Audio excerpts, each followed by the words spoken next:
এই যে আমাদের গাছের লাউ, এখন লাউটা আমি কাটবো। বিসমিল্লাহ।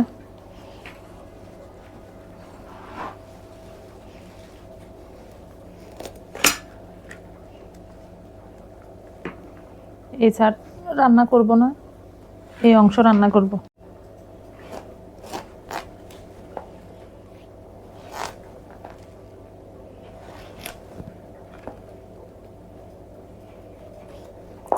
লাউটা অনেক কচি, নরম।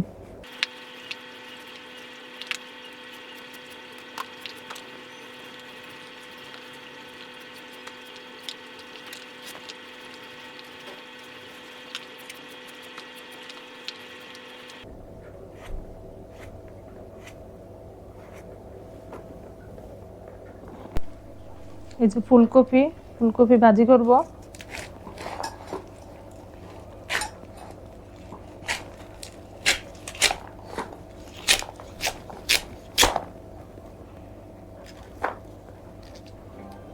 এটা রেখে দিছি, এটা ভাজি করব।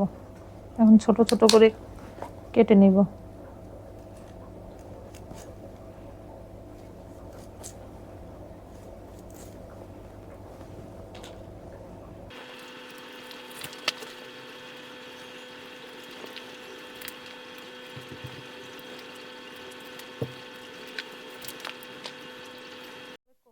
করবেন, দেখবেন খেতে অনেক ভালো লাগবে।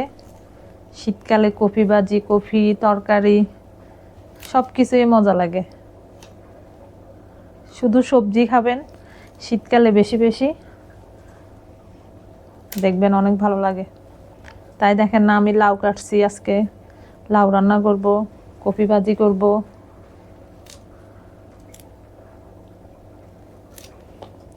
কারণ শীতকালে এই সবজিগুলো পাওয়া যায়, অন্য সময় পাওয়া যায় না। পাওয়া গেলেও এগুলো মজা হয় না। সিজনের জিনিস সিজনেই মজা।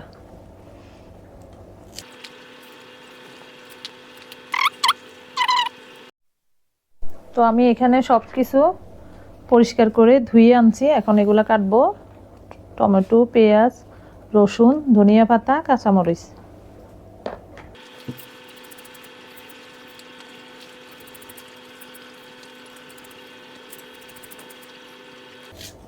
সুন্দরভাবে পেঁয়াজ, কাঁচামরিচ কেটে নেবেন, সব রেডি করবেন, তারপর রান্না বসাইবেন। একটুও দেরি হবে না। সব কিছু রেডি রাখলে রান্না করতে দেরি হয় না। তাই আমার সব কিছু গোছানো শেষ, তারপর আমি রান্না বসাবো।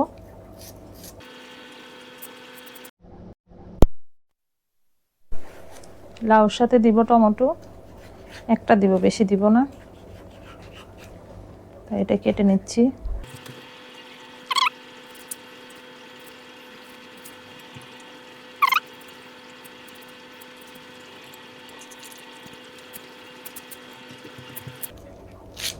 শীতকালে ধনিয়া পাতা তরকারিতে না দিলে তরকারি স্বাদে হয় না। এখন আমি রান্না বসাবো, সব রেডি।